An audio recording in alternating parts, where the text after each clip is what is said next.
There we go. All right, everybody hear me now? Yep.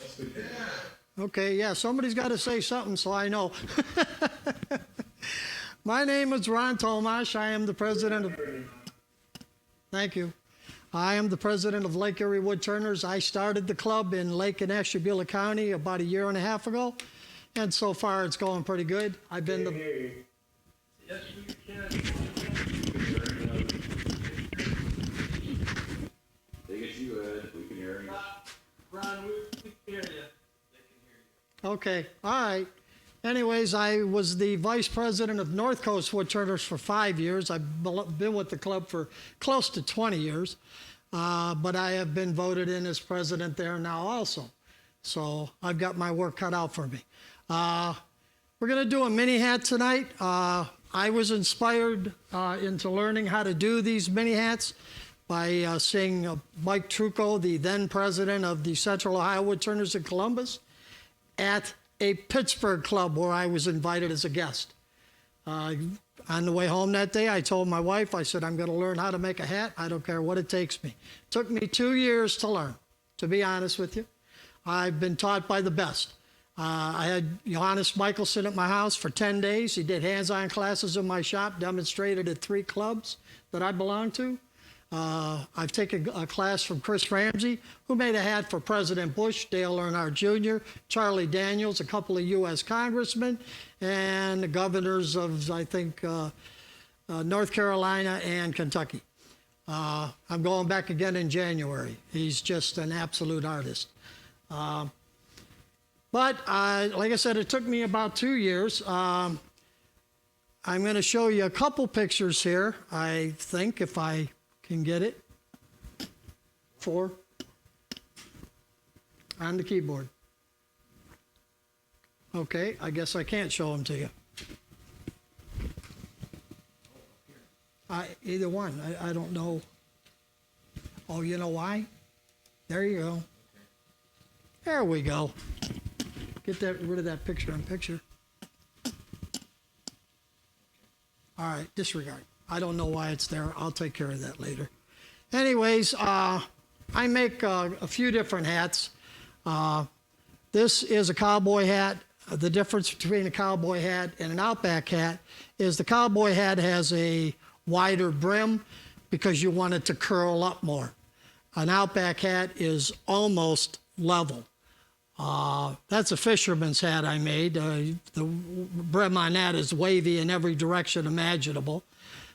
This one was actually published in the American Woodturner, the AAW Journal, a few months back. That's a cowboy hat. It's scooped up quite a bit. That one's an Outback hat. The sides are more level, the front and the back are pulled down. That's a mini Outback hat, which is what we're going to do tonight.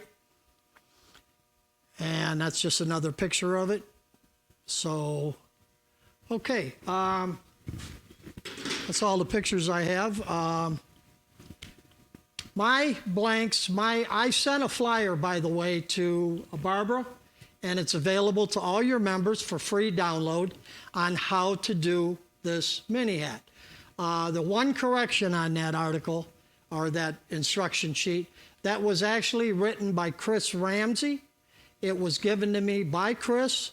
I got his okay. I called him before this meeting and asked him if I could share it with your members, and he gave me that permission. So it is available to your club. If you saw in the very beginning my email address, ron@ijustmakestuff.com. If you are interested in making a hat, you need to make the reversing jigs, jam chucks, so you can finish off the top, and you have to make the benders. If you want to email me, I can supply you with the directions on how to make that also. Don't try to make a hat without having those things ready, because by the time you get them made, the hat will be too dry to bend. The hat has to be green, wet wood. What I do when I harvest the wood is I save them or store them in 55-gallon drums full of water. I got to figure out a way to keep it from freezing this winter. I've come up with a few ideas, but it has to be green, wet wood. I will dry it when I'm done. When I'm done turning it, I usually get it in the bender anywhere from 12 to 24 hours after I turn it, just to give it a little bit of a chance to dry, and then I put it in the bender, and we'll go through that. I'll talk a little bit while I'm turning because a lot of this is just kind of repetition. There is no set dimensions on a mini hat exactly, obviously, because you're not making it to fit anybody.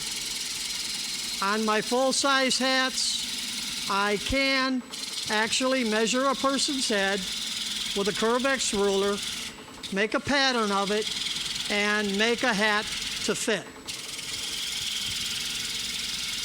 Sometimes it takes me 2 or 3 hats, but Jim Ector from Rochester, New York, I hosted him, and he had never made a hat before. He's the sensational skew guy. Excellent with the skew. When he was at my house, he said, "Hey, can we make a hat one day?" So I said, "Sure, why not?" So we made a hat, and we measured his head, but when he was all done and it was dry, it didn't fit him. But it did fit his wife perfectly. So I told him, I said, "You know what? Tell your wife that you made it for her."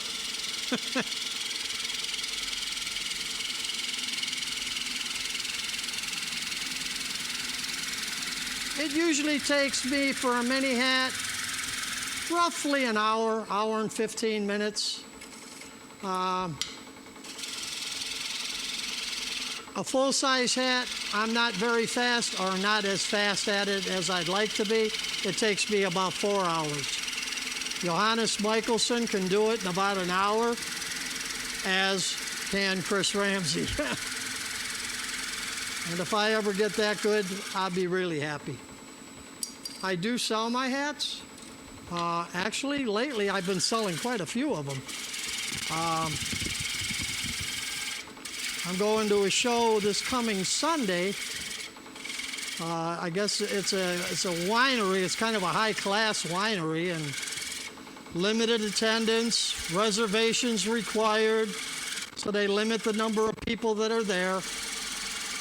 But I'm told that I will probably sell a few there. We'll see. All right, I'm making my hat at 3 inches, and that's at the band. The hat is about 3/32 of an inch thick when it's completed, if I do it right. I use light to kind of tell how thick it is, and if I see the bright light, I went too far.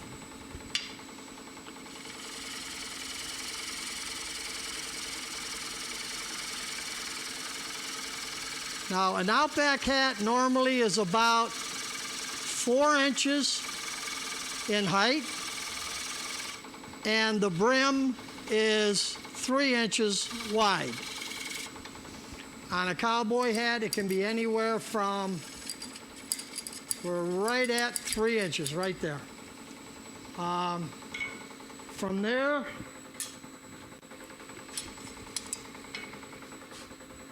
I'm going to measure up. This is going to be 2 inches high. So that will be the top of my hat right there. By the way, the cameraman here tonight is a vice president of the Lake Area Woodturners, Dave Claus. He's brand new. Well, actually, so am I. I'm brand new at the video equipment, and he's brand new. So if he does make any mistakes, or please pardon him. He didn't mean it. Now we have to put a tenon on this because at some point, I've got to, after I finish the top of the hat, or the outside of the hat, I've got to turn it around to hollow it out.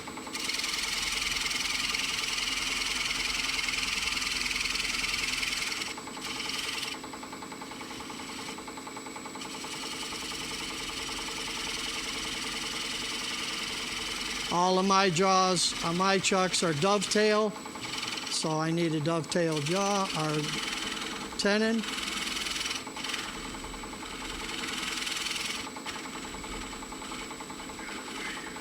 This is maple.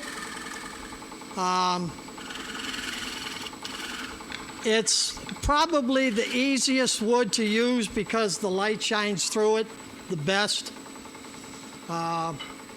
I like to make them out of cherry. I think a cherry hat is beautiful. In fact, I meant to bring one that I just finished, but unfortunately I didn't bring it. I forgot. And it's a little bit harder to do because the wood is darker and it's harder for the light to come through to determine how thick it is. Now, a mini hat, you can keep checking the thickness with calipers, but the full-size hat, you can check most of it, but you're taking a gamble on some of it, and you're going strictly by the light. Right now, I'm shaping the dome. I like to make mine kind of a Roman ogee. I'm going to leave about 3/8 of an inch before I hit the brim.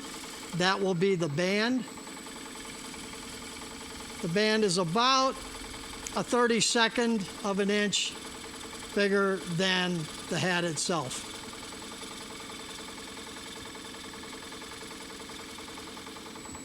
I want it to look like it's two pieces of wood.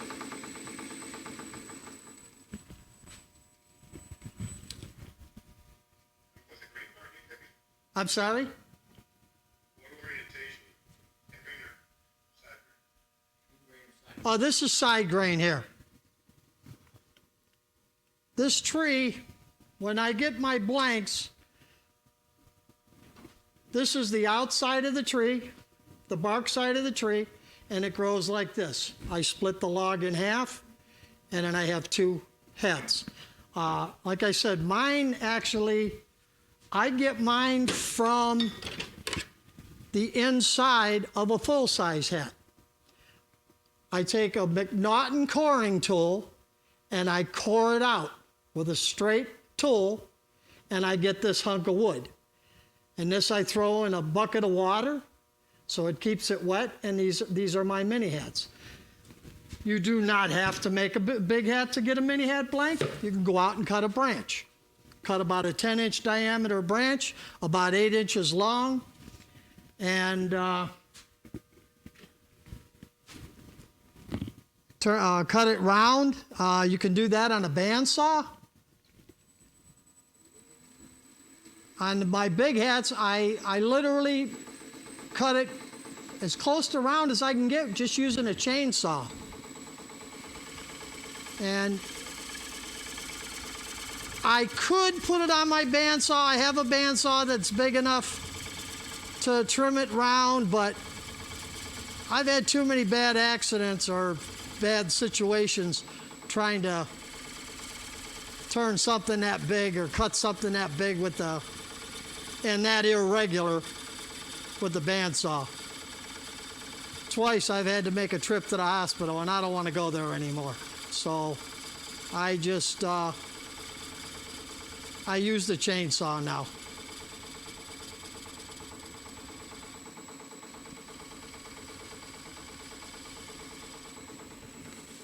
Okay, I think that should do it. Yep, there we go. Now I'm going to start shaping the brim. What I'm going to do is I'm just going to start tapering this up to the hat band.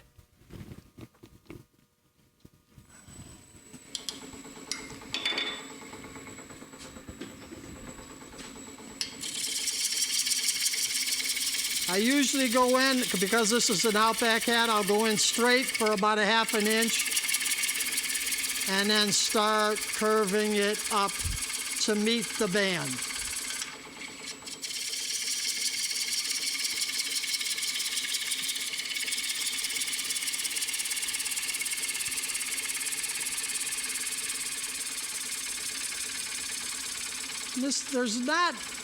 It's not real particular, the sizes or anything with the mini hat, because like I said, nobody's going to wear it. A hat that you're trying to fit to somebody, well, it's got to be a little bit more cautious, observant about what you do.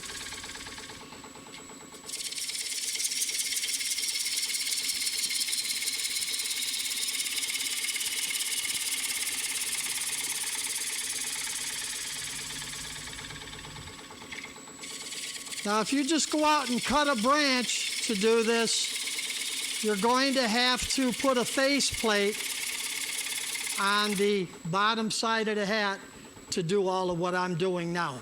The only reason I have a recess in mine is because in the process of making the full-size hat, I need a recess when I turn that hat around. And then when I put it back on the faceplate side, I use the McNaughton tool and I core this out, this blank out, and it has the recess in it. So I can mount this on the lathe without wasting any time or anything, and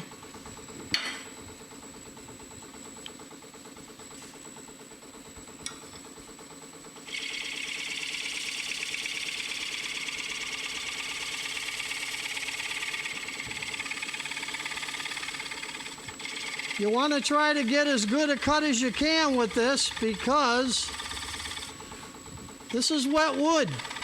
Now you can sand it, and I do sand them up to 220 while it's wet. You go through a lot of sandpaper, but it is possible to do. You know what? Just get rid of this. I normally keep a vinyl mat on the across the bedways because this wood is wet. My bedways gets rusty, and I'm constantly trying to get rid of the rust.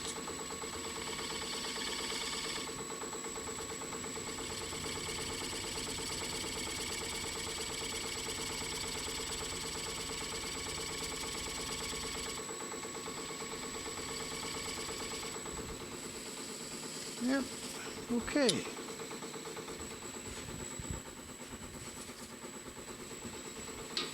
Now at this point, I still do not need to sand it. I will sand this when I reverse it after I hollow out the inside.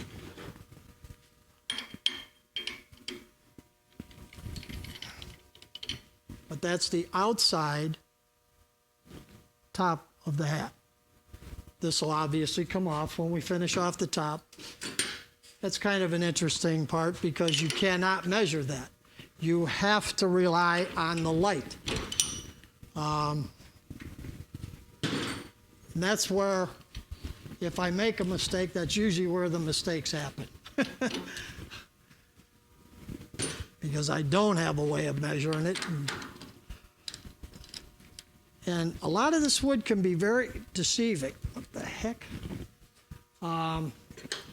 You think it's thin, and then when you do go to measure it, I guess I got a damaged thread here somewhere. You find out, oh my gosh, I'm still a 1/4 inch thick. Wow.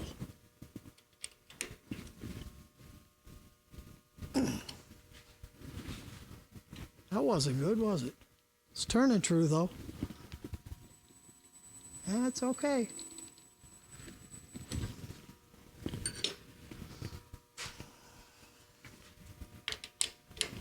Now, most of these hats are about, I think I may have said this, but I'm just repeating myself if I did, about 3/32 of an inch or less. That fisherman's hat that you saw, that brim was less than a 1/16 of an inch thick. It started waving in every direction before I ever put it in the bender. I waited 24 hours to put it in the bender, and the next morning I got up to go look at it. It was literally folded in half. It had bent so I couldn't believe it. It scared me. I thought, oh well, it was a waste of time, but I was lucky. I put the rubber bands and the brim hooks and everything on it in reverse and pulled it back down, and it actually came out pretty good. It made the journal. Oh, here we go. All right. The top of the hat, except for the very top, is literally done. When I reverse it again, I will do the sanding. Yep, wrong one.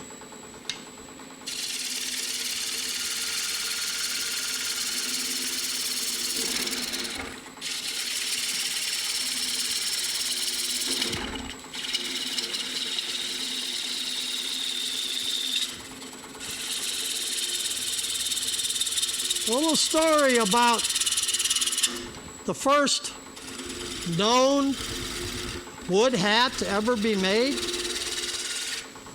I give Johannes Michelson the credit for bringing it in today's turning world, coming up with the jigs and the benders and everything to do this project.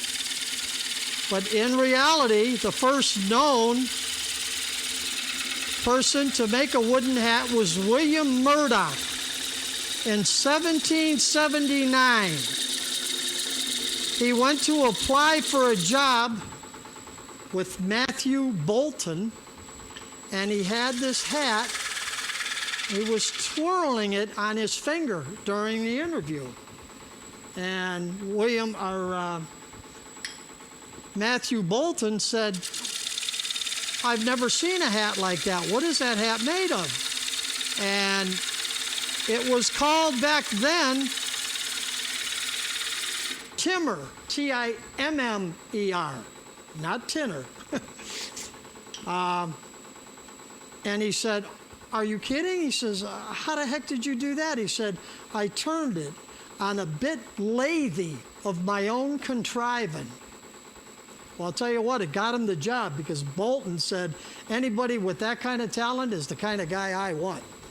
And he got his job. That's in a book called The Lunar Men. It's about several men that literally changed the world. It's a good book. A little hard to read, but a good book.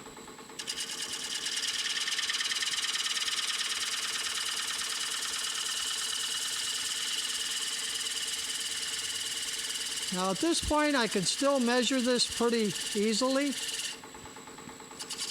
On a full-size hat, I wouldn't go this, I would do about an inch at a time, because I'm way out here, 13, 14, 15-inch brim, and that thing starts flexing like heck. But this being a small one makes it a little bit easier. Actually, when I was trying to learn how to make these, and I had all those failures, I finally talked to the powers to be, let's call them, the hat makers of the country. And they all told me, they said, you know what, Ron? Try to make a mini hat first. And that's what I did, and I was successful at that. And then I expanded to the full-size hat, and away I went. This ruler is exactly 3/32 of an inch thick, and that's what I set my calipers by. I know because I mic'd it. Johannes checks this while it's turning at about 500 or 600 RPM. I don't have the guts. I'm thin enough right there. This is easily sliding over the brim, and it's set at 3/32. So I'm slightly under 3/32 here. Now, this is the fun part. Can you see the light shining through there? That's what I'm going to base the rest of the hat on. Like I said, I will be able to check it to a certain point. But when I start to do the top and I put this on a jam chuck, I have no way of checking the thickness. And if I keep taking it off and checking it and putting it back on, I'll never get it to run true. So this is it. But if you see that real bright white light, throw it away, start again. Don't ask me how many times I've done that. My wife would be in the house and she could hear me. So I'd come in, she'd say, I know you just went through another one.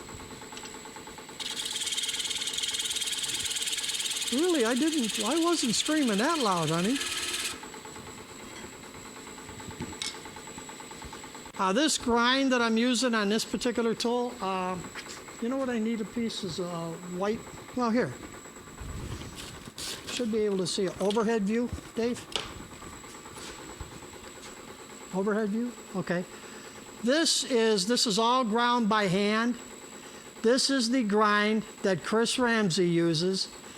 I tried using Johannes Michelson's grind first. Based on the way he did it, I bought his jig and everything.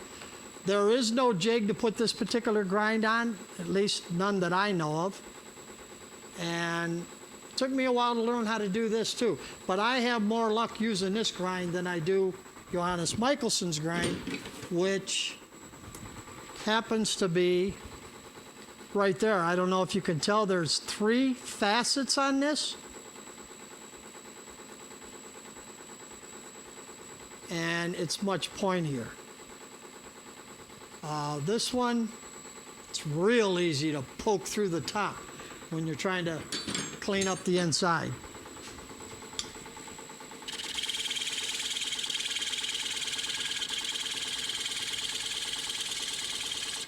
And actually, Chris Ramsey, he does a lot of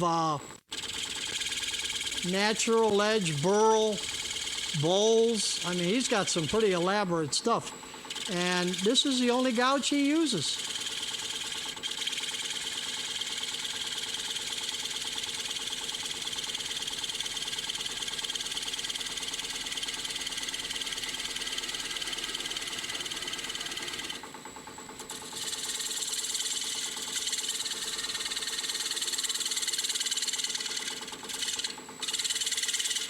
I'm cheating here a little bit. I'm doing a little bit of scraping. It's not a good idea. All your cuts, because as thin as it is, should be a forward push cut. Scraping, too many bad things can happen. It's happened to me many, many times, believe me.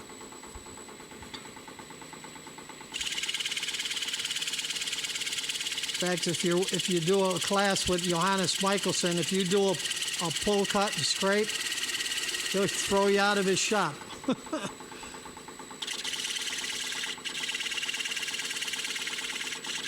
And I find with this particular grind, it's pretty easy to pick up a real fine cut.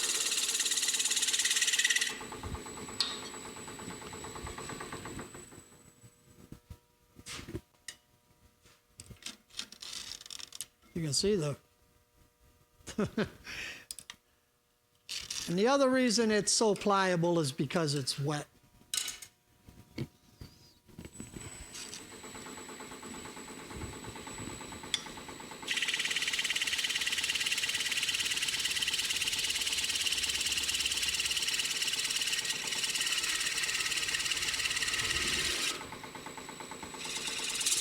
Whoa. Almost had a problem there.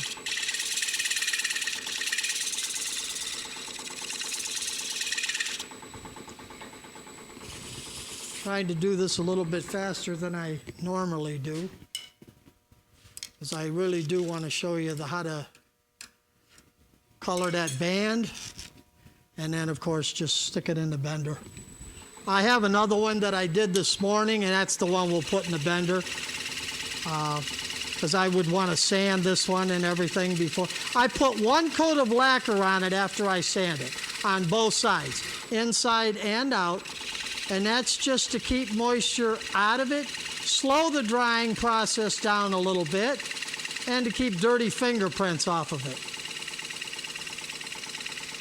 I got a piece of maple one time. It was just as white as it could be. It was literally flawless. And I said, you know what? This is going to be a good guy's hat, because in the old days, the good guys wore the white hats, the bad guys wore the black hats, so you always know who to shoot at. I brought that hat home, and I said, oh, man, I got to turn this hat. So I turned it, I think the day I brought it home. It came out gorgeous. I mean, it was just as white as it could be. And then the oils and stuff from my skin, because I didn't put lacquer on it, just discolored it, got it dirty. It looked terrible.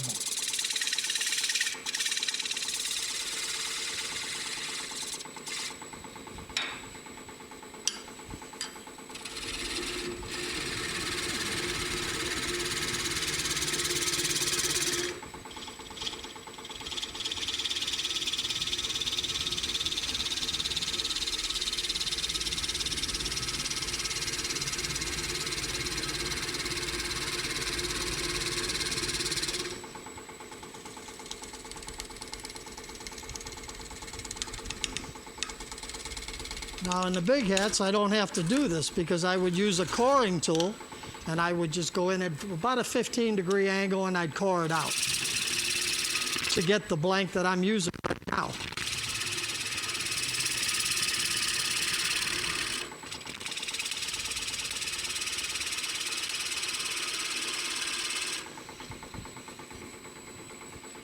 Now out of an 18-inch log, and it has to be at least 16 inches in diameter, I can get actually 2 hats, 2 mirror rings, and 2 mini hats.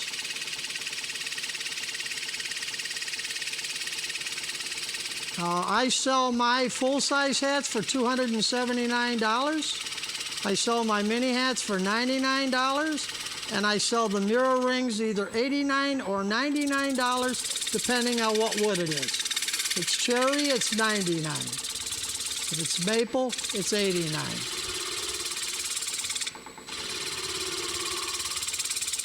If it were a burl, it'd be a couple of $100 for that mirror ring.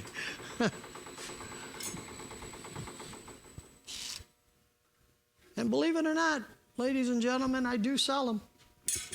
I just sold 2 the other day, the owner of this building. This building, or this room in this building, used to belong to a friend of mine who learned to do hats at the same time I was learning.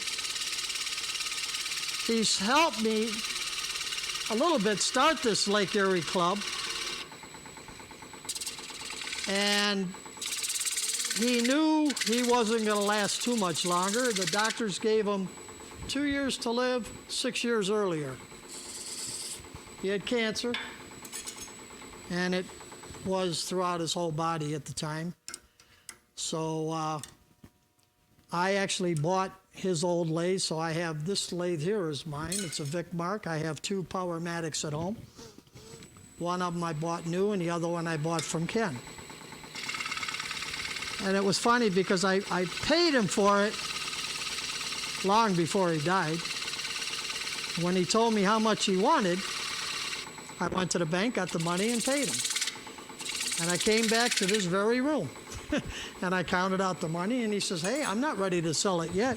I said, I know that, Ken. I said, but you're alive, you're coherent. I said, you've got your wits about you. Here's your money. Do what you want with it.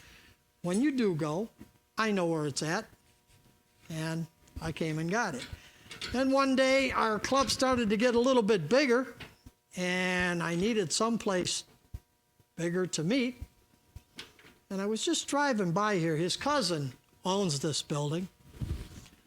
And I was driving by one day, and I says, you know, his cousin knows me. Maybe we can move into Ken's old shop. I stopped here. The owner's name,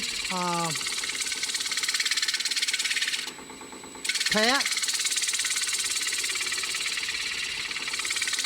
We're right next door to the Perry Nuclear Power Plant. When we leave here, you don't need headlights because you're glowing. But like the lunar men. But he absolutely welcomed us with open arms.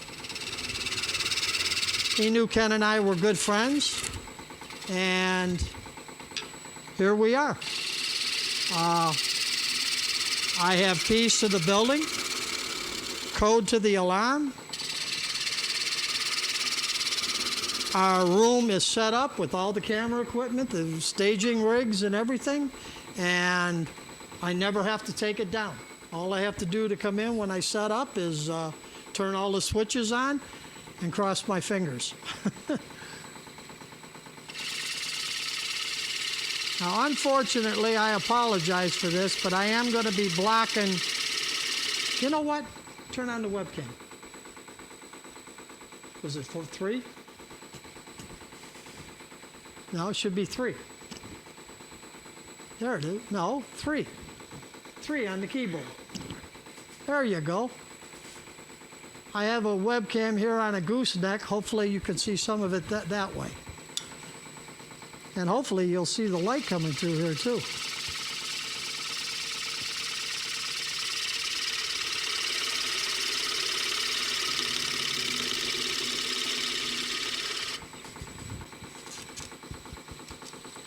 Not quite yet. Like I said, this is the part that's very deceiving. I'm going from end grain where the light comes through a lot easier into side grain. And the side grain, it doesn't come through as well. I have a 1/4 inch to go yet. And I really thought I was pretty darn close.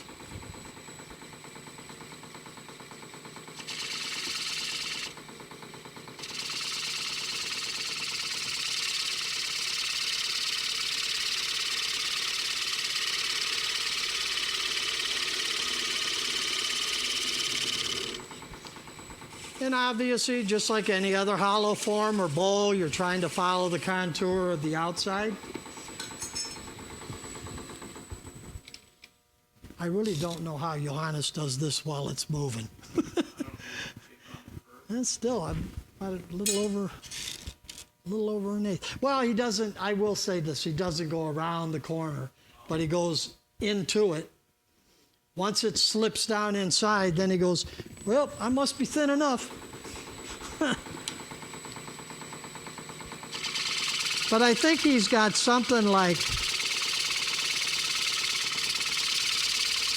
if I'm not mistaken, he told me 2,000 gallery-ready hats and another 2,000 to 3,000 demo hats.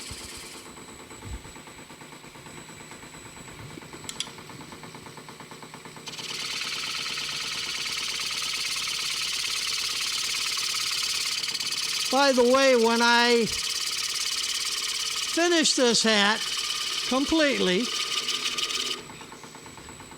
I will get a hold of Ed Siegel. Well, I talk to him all the time, but I'll get together with Ed Siegel and I will give it to him for your club. You can sell it, auction it off, whatever you guys want to do with it. That's up to you. Yeah, see, it's still real thick there.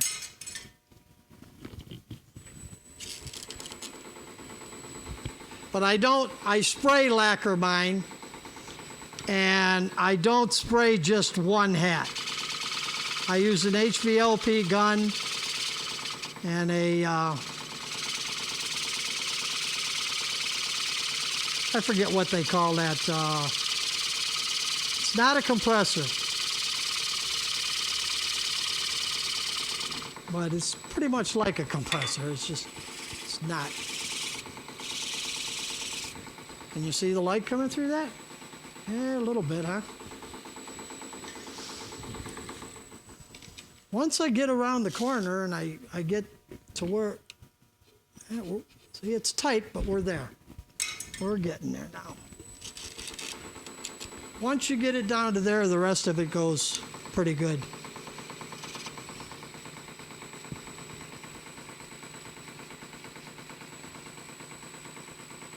go.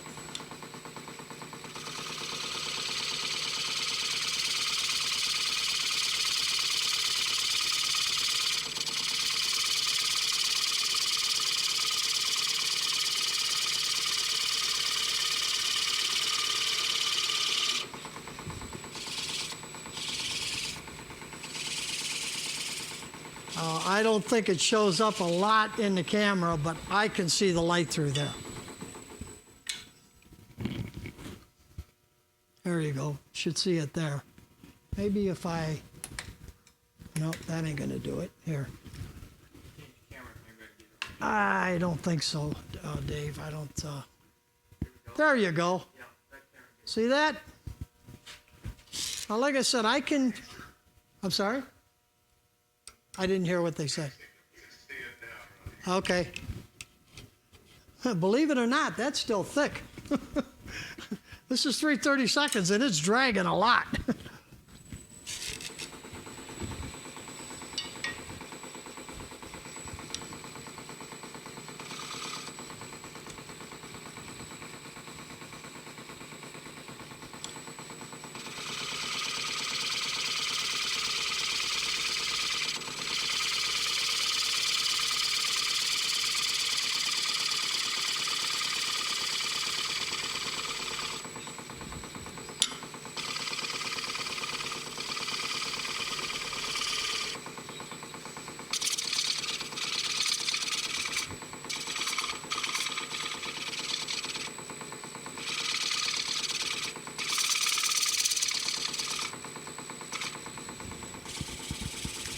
Okay.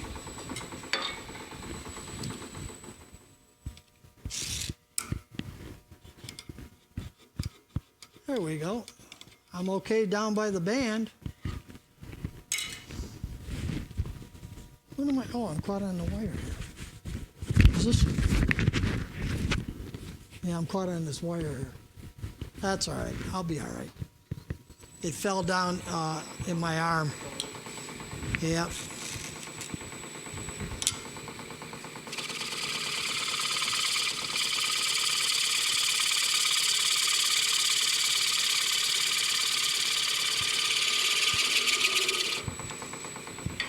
I know you can see the light now.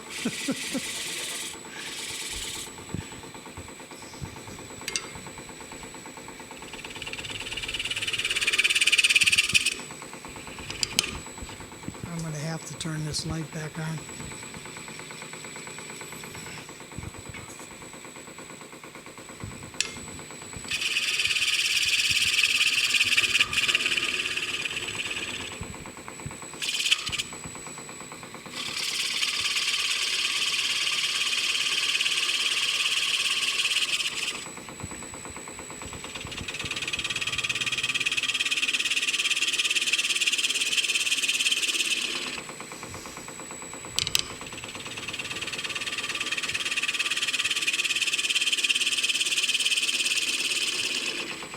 Now what I'm trying to do, you know what? Here's the reason.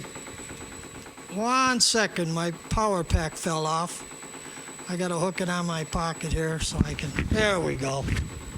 I'm all right now.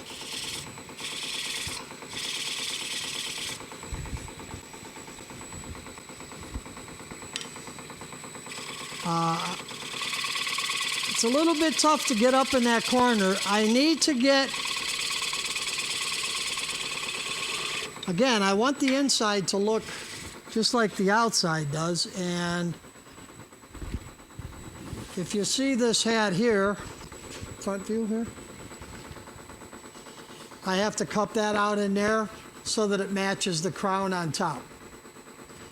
The center of the hat should be, if you look at it from the end like this, you should not be able to see the top of the hat. It should be a little bit lower.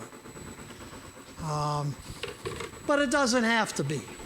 I did one that was perfectly flat, and it looked like a Gilligan hat. And I sold it right away.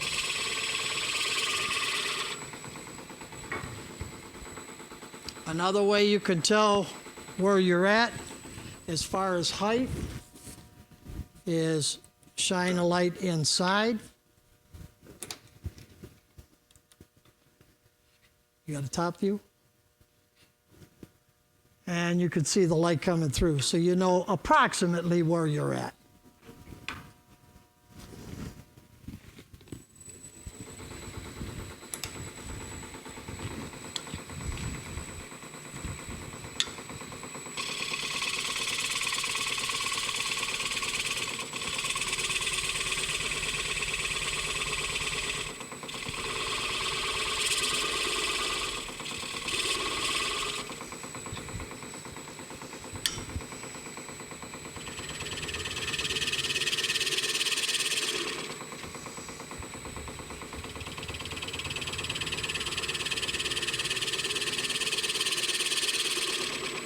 I want the inside to be slightly domed.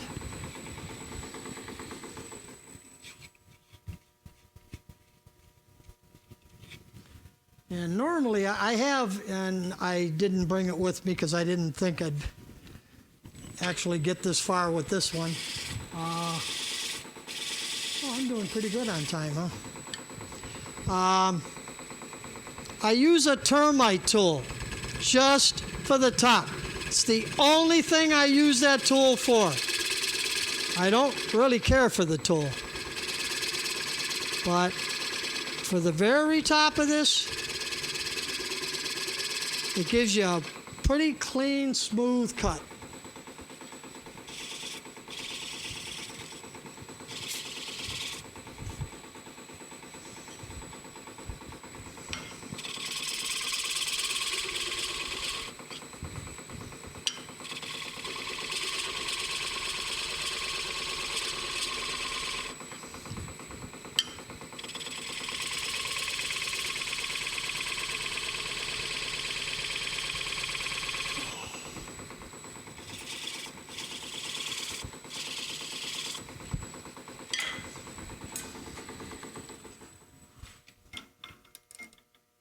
Come on, get on there. A little bit too thick yet, about halfway up.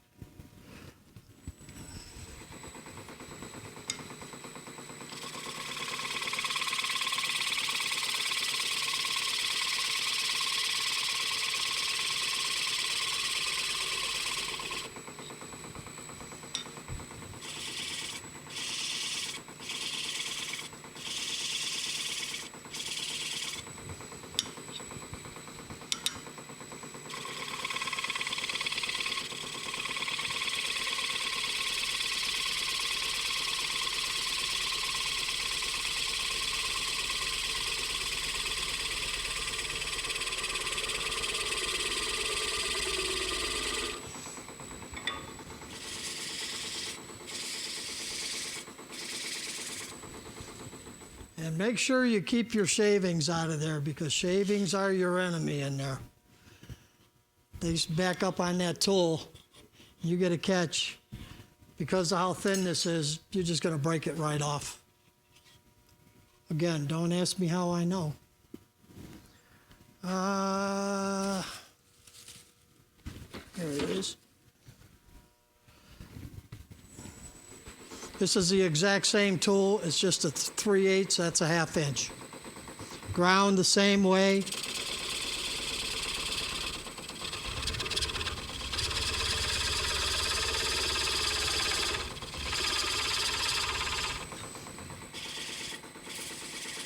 Then I have it's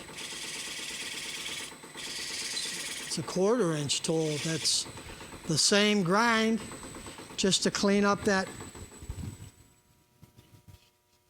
crown area in there.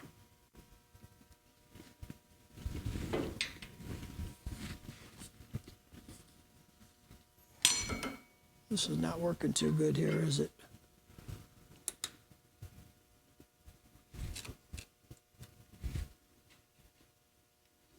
Yeah, we got about 1/4 inch yet.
There we go. It's not too bad.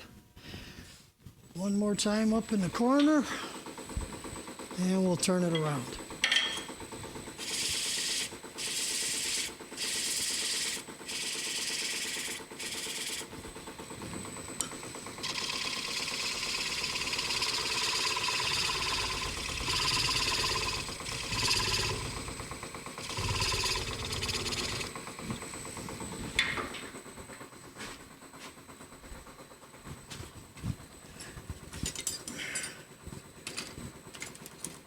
Where's my... I didn't bring the little one. Thought I did. Okay, well, I'll have to finish that part at home. Up there it is. Same identical tool, 1/4 inch. Same grind.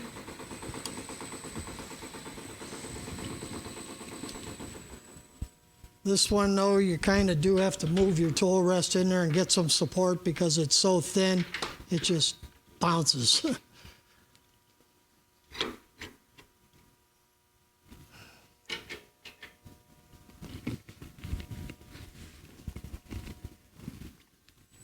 It's always a good idea, especially with this. Check it, make sure you got clearance. I turned it on one time and just literally blew a hat apart, caught the brim, and that was the end of it.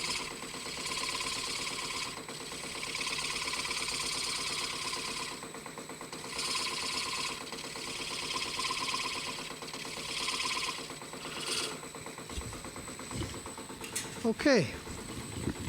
Now at this point, I would completely sand this. I start out with 220.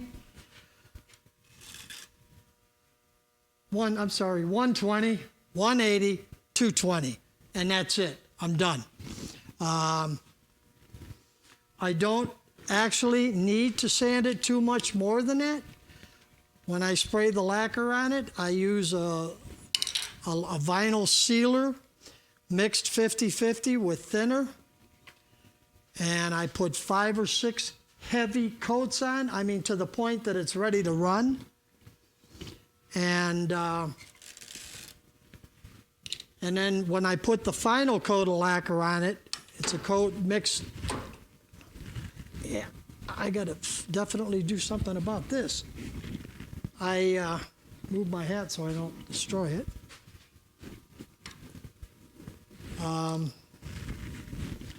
The last coat, I do take Abralon. It's like a sponge. And I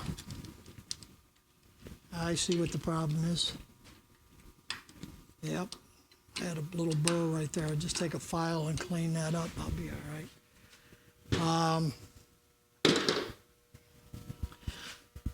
Now this design with this chuck is Chris Ramsey's design. And again, anybody that's interested, if you send me an email, I will send you directions on how to make the chuck and how to make the bender.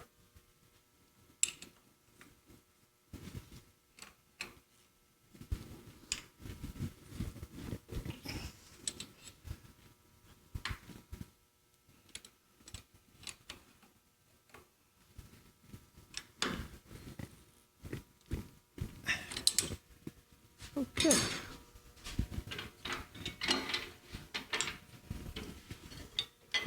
Now from this point on, there is no way to measure it. Light and cross your fingers.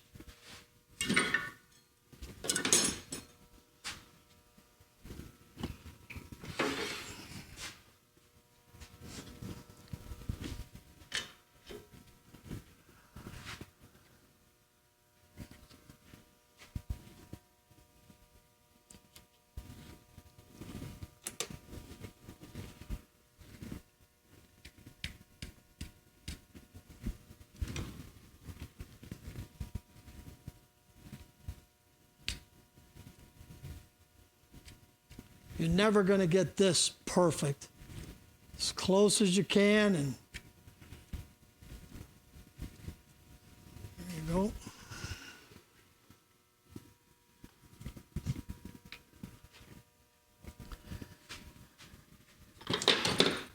Most expensive tool I have. It turns the flashlight off and on. And there is light coming through. Don't make the mistake like I did the first time. The first flashlight I bought it with the button on the side. I just never even looked. And then I put the flashlight in there. I said, now how the heck am I going to turn this thing on? And those little LED lights, they're expensive. I'm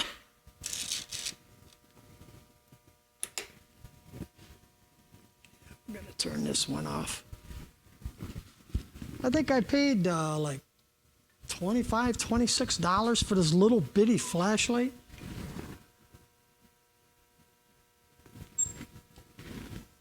Went up to the register. I said, you know, you guys are robbing me without a gun.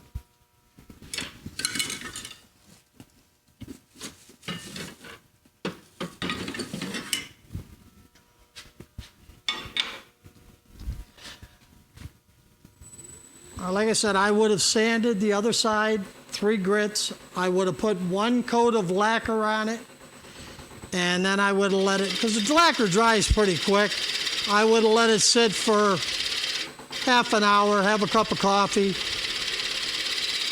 and then reverse it like you see it now, finish off the top. Then I will sand the outside of the hat.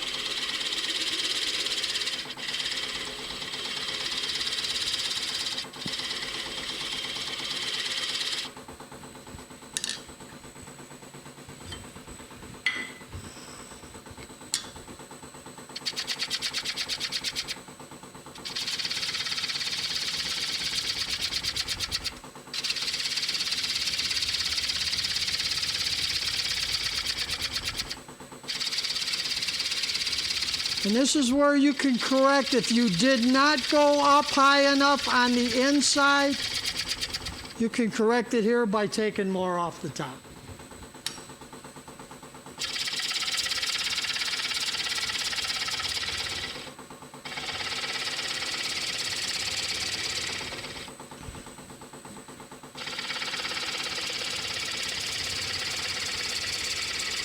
Now what I'm going to try to do here is I'm going to try to go down in a dip and then come back up and crown the top. And then we do what Chris and Johannes call the oil can test. When you start seeing a lot of light, you stop it, push on the top, and when you can push the top in and out, it's thin enough. If you can't push it, it's not thin enough. And again, on a mini hat, it's not a real big issue. On a full-size hat that you're going to wear on occasion, if you don't get the top thin, it's very, very top-heavy. That fisherman's cap there, literally, it fits me perfectly. And I wear this just about everywhere I go. It's good advertisement. People see in the store, is that hat made out of wood? Yeah, and I sell them too. I've probably made more sales walking through stores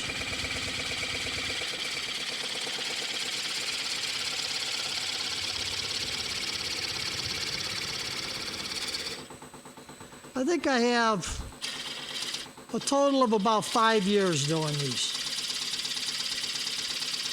2 years to learn it, and 3 years some successful hats.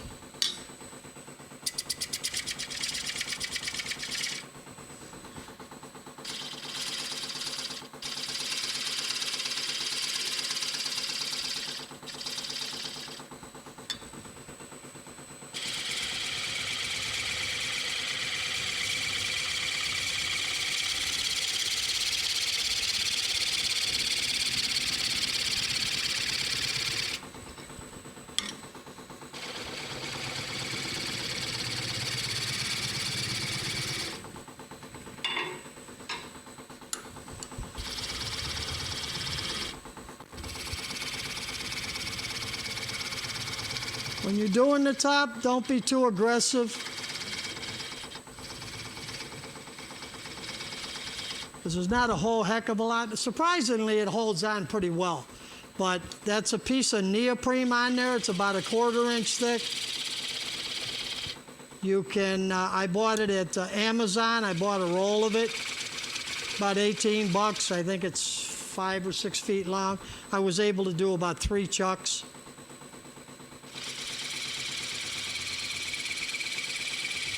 But since then, I found something else that actually works better. I was walking through a Hobby Lobby store one day, and I saw it was a placemat that was about 1/4 inch thick. It was neoprene on the bottom and cloth on the top. And I thought I'd give that a try. And that really does hold well. And you don't get any black from the neoprene on the hat if it's not quite dry enough when you reverse it.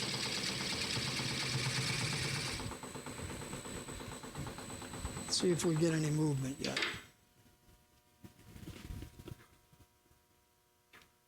Oh yeah, a little bit. Not a lot, but a little.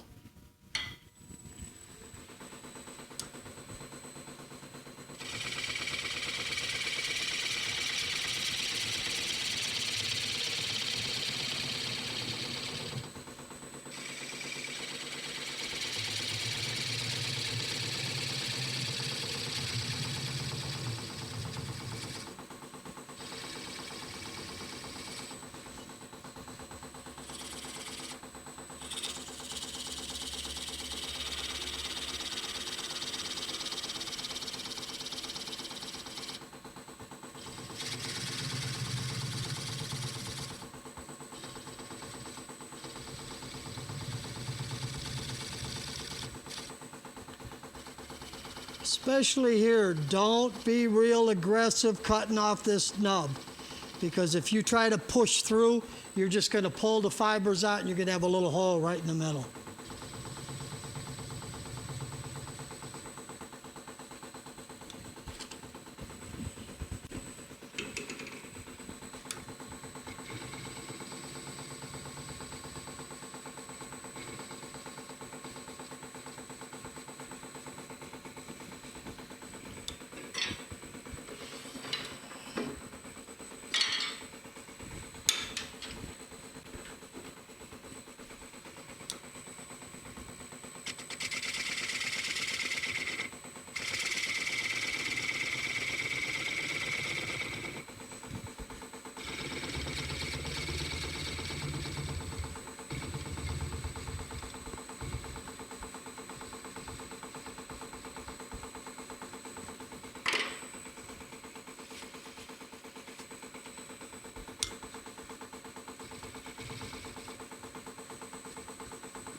Now, like I said, I don't have to put this in the bender tonight. It was wet enough that, oh, that's moving. It was wet enough that I could wait till tomorrow. So I will get up in the morning and I will put this back on here and I will sand it all down. The inside I'm going to have to sand by hand because I don't have any way of holding it anymore. I do nothing but power sand, very, very little hand sanding. Oh, sorry. Very, very little hand sanding. What we're going to do now is we're going to burnish the band. And again, it's pretty wet, so I don't know if it's going to take real quick or not. But we'll try it. And that's something else. I could wait till morning to burnish it. And I burnish it with, I use Paduke and ebony. And on my full-size hats, I would bring the tailstock up with the 60-degree cone, reverse that big cone. I would reverse it, and then I have a piece of neoprene that I put on the top of the hat and put just enough pressure on it so it doesn't fly off. Because you do need to get this going pretty fast to burnish this.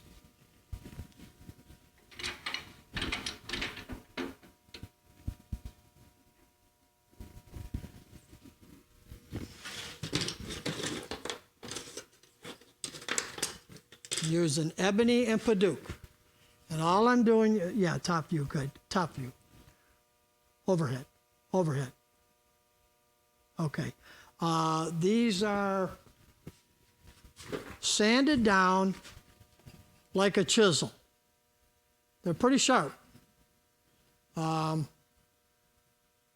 I want to the oils in this wood will transfer onto this.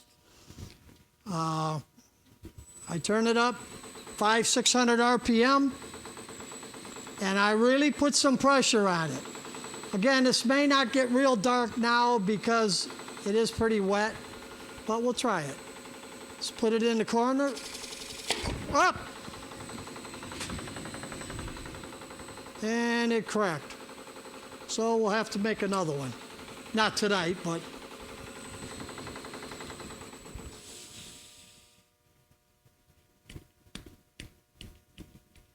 But I do have another one to put in the bender.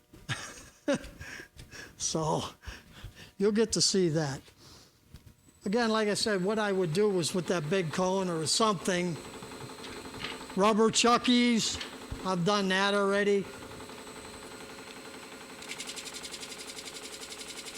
There we go.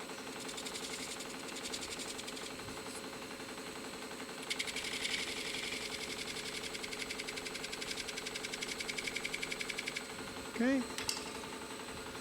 And then I do the Paduke in the middle.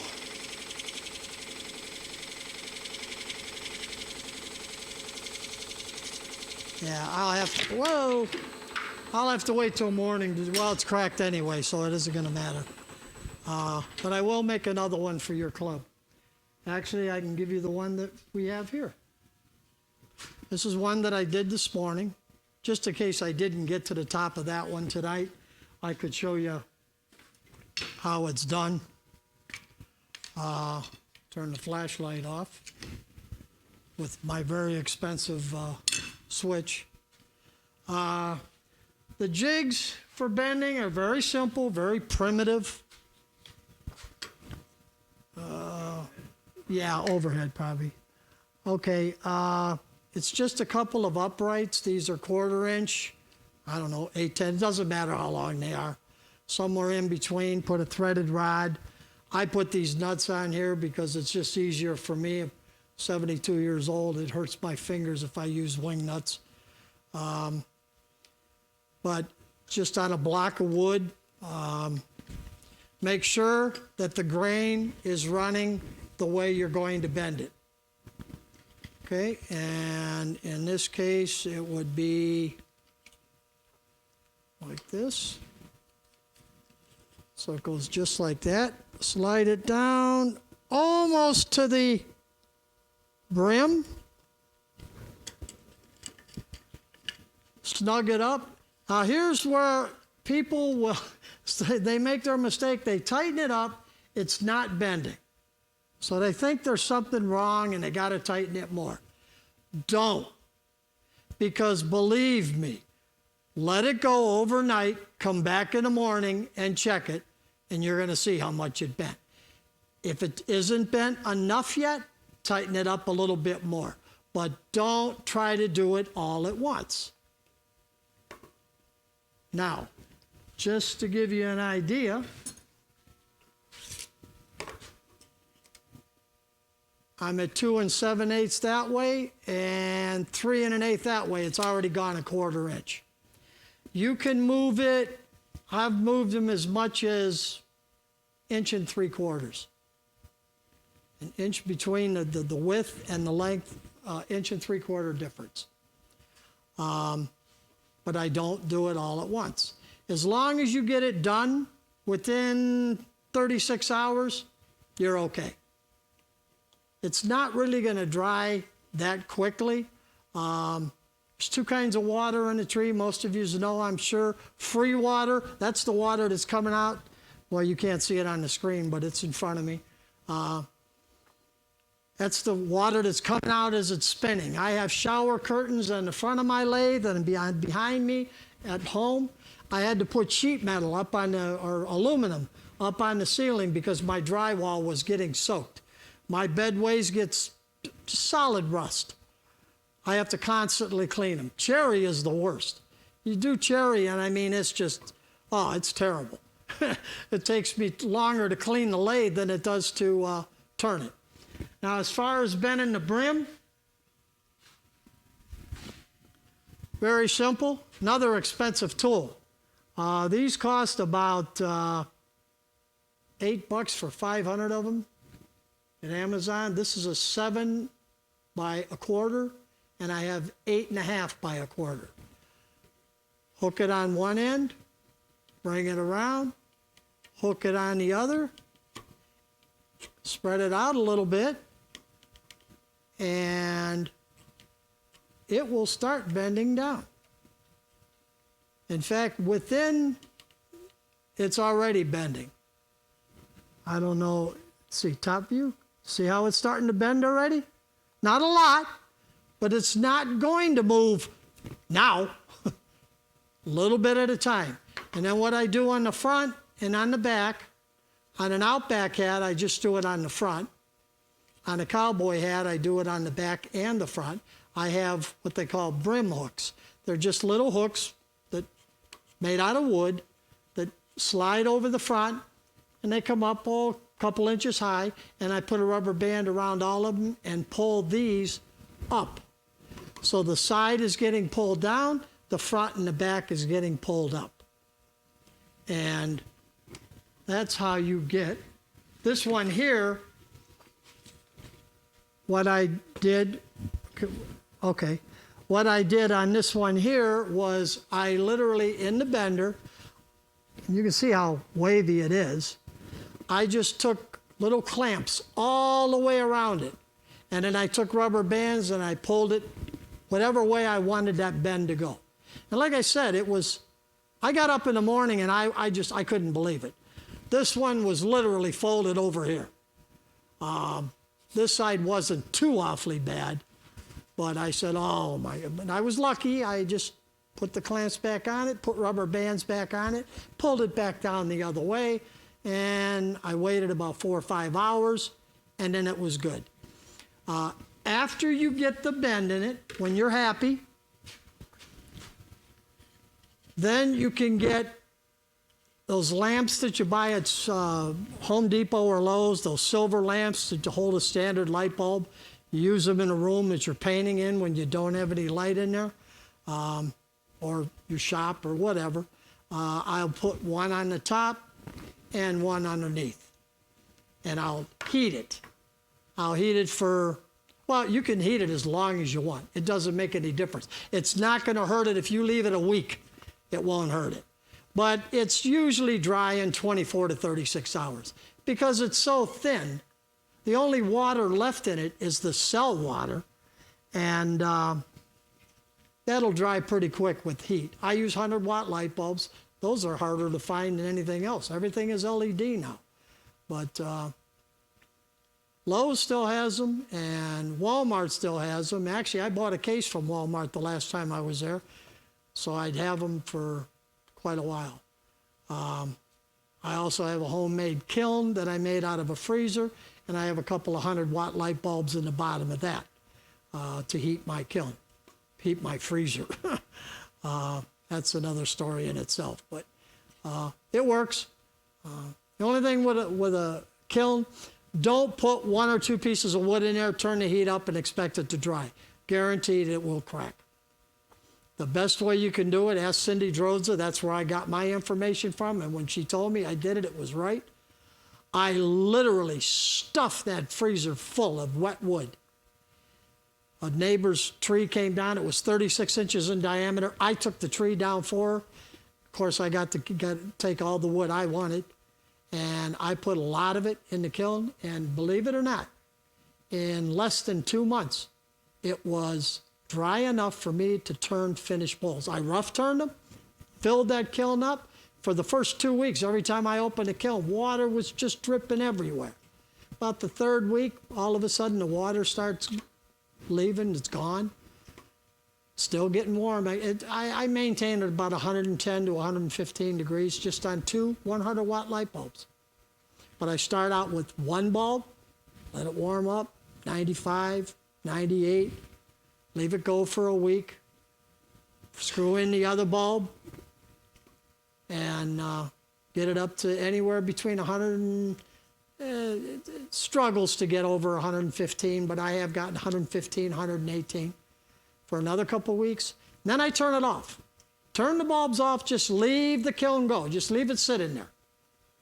And when it comes out, like I said, in less than 2 months, they were dry.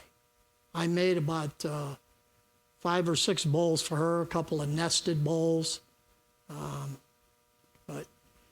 And again, just keep watching it. If one side is bending down more than the other, just pull up on this side, make this side tighter, and then pull this and make it a little bit looser. And that will cause this not to bend as much, and it'll pull this one down more. When you measure someone's head, like I said, I use a Curvex ruler, and then I make a template. I transfer that onto a piece of paper, put that on a piece of wood, a 1x, and make a template, bevel off the edges with my belt sander a little bit, just rough it up a little bit so that I can push the template down into the hat and form it to their head. So, okay, that's all I got. I want to thank you for inviting me. I want to thank you for attending. I hope I didn't put too many of you to sleep. I know it's pretty hard, especially at night. It's pretty hard to stay awake sometimes. I fall asleep quite often. But Thank you, Ron. all right. Great. Thank you. If anybody wants any of those plans for the jam chucks and or the benders, full-size hats, little hats, whatever, send me an email, ron@ijustmakestuff.com, and I will get a copy of it to you. As long as you can open a PDF file, you got it. Thank you, Ron. Thank you.